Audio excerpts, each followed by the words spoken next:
এটা ছিল আমার গত মাসের কাজের ভিডিও একটা। তো আজকে গ্যালারি ঘাঁটতে ঘাঁটতে ভিডিওগুলো পেলাম, তো ভাবলাম চলো তোমাদের সঙ্গে শেয়ার করি। অ্যাকচুয়ালি ভিডিও যে করা ছিল সেটা আমার মনেই ছিল না, আজকে ফোন ঘাঁটতে ঘাঁটতে পেলাম। তো যাই হোক, তো দেখো আমি এখন লোকেশনের উদ্দেশ্যে বেরিয়ে গেছি।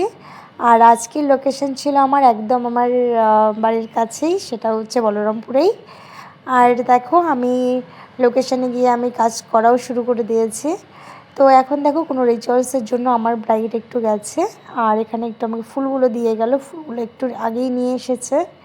তো যাই হোক, তো দেখো ও যেহেতু কী বলে কোনো রিচুয়ালসের জন্য গেছে, তো সে কারণে ভাবলাম বসে না থেকে সময়টাকে কাজে লাগাই। তো দেখো এখানে বসে বসে আমি ফুলগুলো কেটে নিচ্ছি। আর এখানে দেখো জিপসিগুলো সব ভালোই আছে, কিন্তু রোজগুলো খুব একটা ভালো না।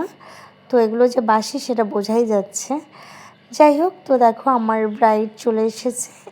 তো ওকে আবার আমি মেকআপ করতে বসে গেছি।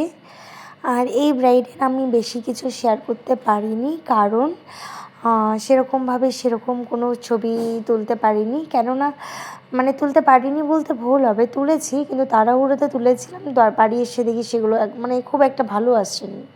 তো যাই হোক, তারপরে আমি একটু অপেক্ষা করছি ব্রাইডের কাছ থেকে যদি কোনো ছবি ভিডিও পাওয়া যায়, ভিডিও না ছবি যদি পাওয়া যায় তোমাদের সঙ্গে আমি শেয়ার করব। তো দেখো এটা ছিল আমার নন এসি একটা ব্রাইডাল মেকআপ।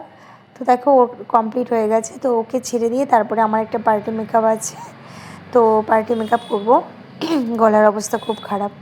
তো দেখো এই হচ্ছে আমার পার্টি মেকআপ করবে এই ক্লায়েন্ট। তো দেখো এর বিফোর লুকটা দেখে নাও।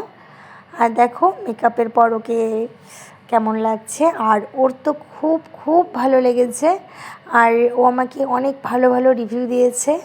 তো আমারও খুব ভালো লেগেছে। আর এরকম রিভিউ পেলে কার না ভালো লাগে। আমার মনে হয় এরকম ভালো ভালো রিভিউ পেলে কাজের চাহিদাটা আরও অনেক বেড়ে যায়।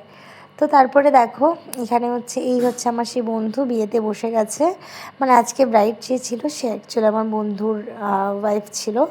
তো দেখো বাড়ি ফিরে এসে মানে ভিডিওটা করেছিলাম, কারণ আমার মেয়ে আমার জন্য অপেক্ষা করে।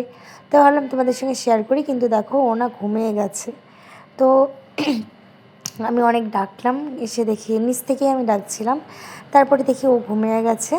আর আমাদের বাড়ির পাশেই একটা ইনভাইট ছিল, তো সে কারণে দেখো বাড়ি এসে তড়িঘড়ি আর কী করব, শুধু চেঞ্জ করেছি আর কিচ্ছু করিনি, যেভাবে ছিলাম সেই অবস্থায় বেরিয়ে গেছি। যেহেতু এখন রাতটা অনেক হয়ে গেছে। আর মেয়েটাকে তোলার পরে যেন ঘুম থেকে উঠতে চায় না বাচ্চারা একবার ঘুমিয়ে গেলে। তো দেখো বিয়েবাড়িতে এসে এই দেখো আমি এই গণপতি বাপ্পা দেখতে পেলাম, তো খুবই ভালো লাগলো বিষয়টা। তারপরে দেখো আমাদের খাওয়া দাওয়া সব কিছু কমপ্লিট হয়ে গেছে, এখন আমরা বাড়ির পথে রওনা দেব। তো এই দেখো আর কোথাও মানে কাউকে মানে কি বলবো, কাজ থাকলে সেদিন কোথাও যদি যাই তো এই অবস্থায় যেতে হয়।